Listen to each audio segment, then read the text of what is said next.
Hi, so I'm just about to enter this kitchen behind me and cook up a storm, honey. I throw it down. Okay, who am I kidding? I just ordered a burger. Shame on me.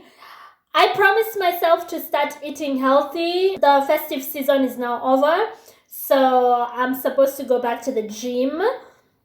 Actually, now I could go to the gym. This is a nice time to go to the gym. It's about 7 in the evening. So I think I'll just eat the burger which I ordered and then head on over to the gym to just burn the calories. Because Christmas, New Year, I think everybody adds a little weight. So I shouldn't be very hard on myself. And the thing is, unless my man is here, why should I cook? We get a whole buffet at work. Actually, very nice food. Like you get soup, and then you get the main meal, and then they give us salad, and then they even sometimes have dessert. I mean, we get a whole meal. And why would I cook if if that is available? I can just go to work and eat there. But unless my man is here, when my man is here, I definitely cook. But when I'm alone, like today, I order all the time. I need to be careful with money. And I challenge you to do the same. Sometimes I feel like my neighbors are watching me. Stalker! Like that guy there. What is he doing? From my kitchen, I can see the balcony of the other house. Oh, he's smoking. Yeah. Killer! I'm playing. Anyways, I promised you a 5-part series of like how to tell if a person is emotionally abusive, because like I mentioned, in my 20s I did wound up with an emotionally abusive guy, and I don't want you to suffer like I did, because those people, they take you through it. Especially if they are covert. Like on the outside, you can't tell because I'm an introvert, I'm humble, I don't talk much. And then they end up to be really covert. The mask might slip from time to time, but eventually it will come out and you will see the monster that they really are. And I've had my fair share of such people. And this one guy who I dated back in the day was one such person. Very emotionally abusive, but covert.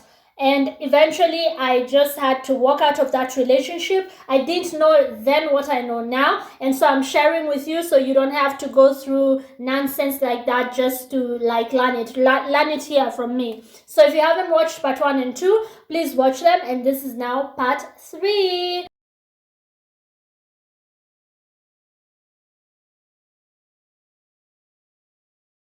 So you know how when you like someone, like you really like them, when they're being goofy, or if they talk too much, or if they have, I don't know, something that is quirky, you just like them and you actually think it's cute. Like you talk too much but I like you, like you're talking too much is entertaining to me or comforting, or it just brings a little sunshine to my life.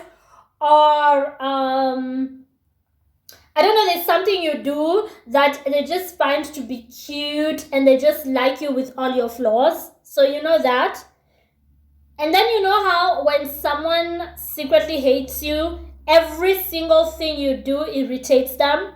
Like from your voice, something you can't change. Like I've had people who are either secretly jealous or envious or competing with me, or like just feel threatened by me, or like this they don't like me but they're just being passive aggressive about it. I've had them like say mean things like, oh my god, your voice. Like, what do you want me to do about my voice? You want me to get voice surgery? I'm not gonna do that to please you. I mean, keep up or leave. If the kitchen gets too hot, get the fuck out. This is my voice, which I was given by God and which I love very much. There's a lot of people out there who cannot talk, who do not have a voice, and they wish they had a voice. And then people who've liked me, they always go like, I like your baby voice, like I sound like a baby or whatever.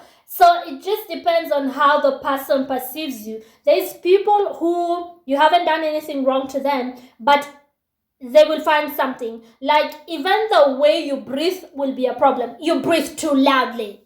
Breathe a little quieter. So the red flag that I want to share with you is that in the beginning, all your quacks, all your goofy things, all the things you do that are, a little strange, he will find cute, right? And then as you progress into the relationship, he will use them to try and make you feel bad. So what he did is that he love bombed you about all the things that make you unique or different, and he told you, "Oh, I don't mind that. Like, let me tell you something about me. You see this? And this? It's because I was daddy's little princess growing up, and every time I had a shaky tooth, and people around my house tried to, like, pluck that tooth off because you have to get rid of all the milk teeth so you can get your permanent teeth. I was like,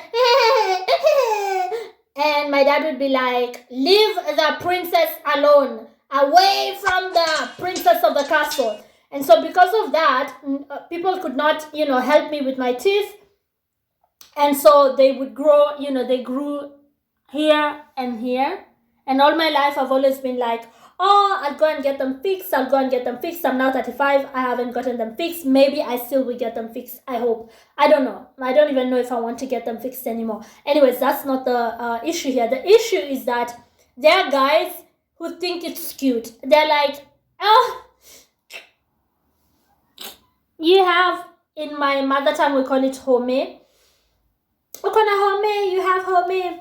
And some people don't like it. They think, oh, it ruins your dental formula. It's okay. You can have, your opinion. That's fine. It doesn't affect me in any way. But if in the beginning a guy tells me, oh, I like your teeth, and then after some time, he's like, oh, and by the way, you should have gotten your teeth fixed when you were a teenager. Like, he uses this is just an example. I'm not saying he said this, but just an example. In the beginning, he told me how cute they were, like, oh, and then all of a sudden, he's attacking me on the same thing which he used to like, which made me different. That's what I mean. They build you up only to break you, right? So they love bomb you. They tell you all the things you want to hear. If, for instance, you have a I don't know, what other example can I use? My voice. You have a baby voice. I can only use the examples that I can relate with. Sorry. You have my baby voice, and he says, "Oh, you're so cute. I like how you sound." And then after sometimes it's like, "Oh, for a grown woman, that voice, that's not the voice a grown woman should have." So, like, the same thing which maybe other people might have pointed out, and you grew up hearing it, he just comes and, like, embraces it, and he's like, oh, it's so cute, and then down the road he's using that same thing to attack you.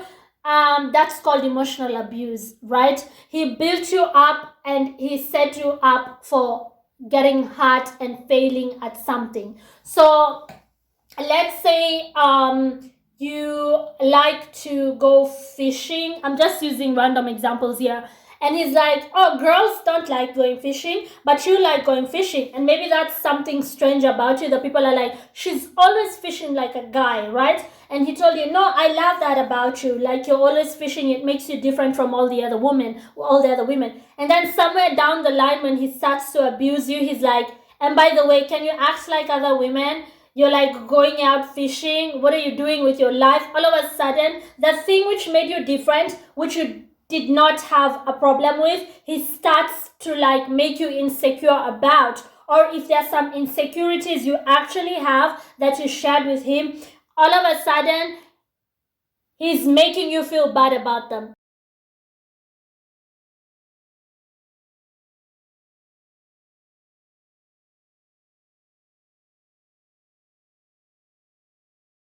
So let's say you're, I don't know, awkwardly tall. You're a very tall woman, and it's awkward, not like in a nice fashion sense, but like in an NBA player sense, and you've always been insecure about it because you can't date guys, most of them are shorter than you or whatever, and you just mentioned like, oh, since I was 12 I was just awkwardly tall, people made fun of me, and he met you and he was like, no, I love your height, the American height, you look really nice. He made you feel nice about it. All of a sudden you were relaxed, even though it's a trigger of yours, you've always just been insecure about it, and he made you feel good about it. And then somewhere down the line it's like, oh, and by the way, I hate it when you wear heels because you're already so tall, like you're towering over everybody, and you're just now adding to it by wearing those damn heels.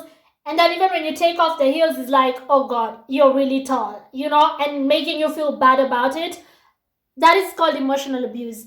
Basically, from my examples, what I'm trying to tell you is that a major red flag is when somebody is love bombing you about your quirks. You feel like the praises are a little too much. The love in the beginning, love in quotes, is a little too much. And then somewhere down the line, you notice that the very things they used to praise you about, they are so annoyed by. Like, you irritate me. Like, oh my God, it's too much. They can't handle it anymore. That is an emotionally abusive person. Because if they had just been normal about it, talked to you about it in the beginning, whatever insecurities you might have had, and made you feel better about yourself in a normal way, not love bombing you, then there's nothing to see there. And somewhere down the road, even how they correct you, not what they correct you about, how they correct you if you do something wrong, that is also very indicative. Like if they tell you, oh, you know that quack that I loved about you and that I found to be cute, it's starting to get on my nerves, and they explain to you in a loving way why and what you can change, that's another story. But when they're like mean about it, very mean-spirited about it, especially about things you can't change, then that's an emotionally abusive guy. You can't change your height. What does he expect you to do? Cut yourself into half and be two people? Does he want two girlfriends? Oh my gosh, he wants two girlfriends. Run! That is a very emotionally abusive person. Do not stay there, because such wounds take some time to heal. For instance, in my case, because he noticed my confidence, and he noticed that like not a lot of things get to me, like I don't care, and he noticed that like she's in German we say selbstbewusst, and she loves herself. Like, let me tell you something about myself. I am so into me. When he noticed that, he went on a mission to humble me, okay? To humble me, to show me that he could break me. So I think that's a whole other video. So this is my sad part of the 5. Oh my gosh, my stomach. I'm so sorry. I noticed it too late when like I was already editing the video, and then I'm like thinking to myself, oh, if you just don't look at it, maybe the viewer will also not look at it. But like, of course you see it. I was like, nobody will know. How will they know? It's a whole stomach. Of course you see it. I'm so sorry, guys. But the thing is, I've already recorded, and then I noticed while editing, and I'm not going to sit down to do a whole video again. So this is my sad part of the 5-part series. I will make 2 more. Thank you so much for being here. And if you haven't yet subscribed, please do so. Ciao.